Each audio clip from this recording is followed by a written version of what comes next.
Өнөөдрийн хичээл бол дэлгүүрээс авсан бараагаа хэрхэн буцаах болон мөнгөө буцааж авах тухай англи хэллэгүүд. Хамгийн ихний бөгөөд хамгийн чухал хэллэг бол I would like to return this. Би үүнийг буцаамаар байна.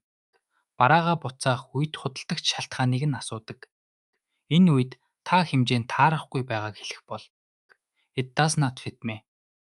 Эсвэл It is too small гэж хэлнэ. Fit гэдэг нь таарах гэсэн үг юм. Хэрвээ авсан хувцас танд толботой эсвэл гэмтэлтэй байвал ингэж хэлээрэй. There is a stain on it. Үүн дээр тол байна. Эсвэл It is damaged. Энэ гэмтэлтэй байна. Stain гэдэг нь толбог гэсэн үг. Бараа буцаахад хамгийн чухал зүйл бол баримт байдаг. Худалдагч танаас Do you have the receipt? Танд баримт нь байгаа юу гэж асууна. Хариуд нь та Here is my receipt. Миний баримт энд байна гэж хэлээрэй. Та мөнгөө буцааж авах уу эсвэл өөр бараагаар солих уу гэдгийг шийдэх хэрэгтэй.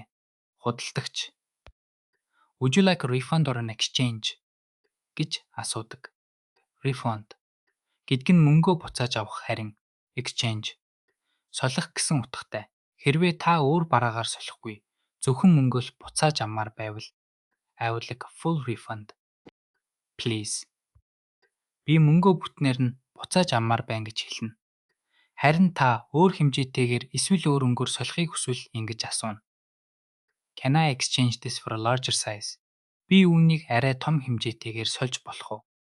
Larger гэдгийн оронд smaller гэж бас хэлж болно. Картаар төлбөр хийсэн үед мөнгө шууд ордоггүй тул хязээ орохыг нь лавлаж асуух хэрэгтэй. How long will the refund take? Мөнгө буцаалт хэр удах вэ? Баяртай.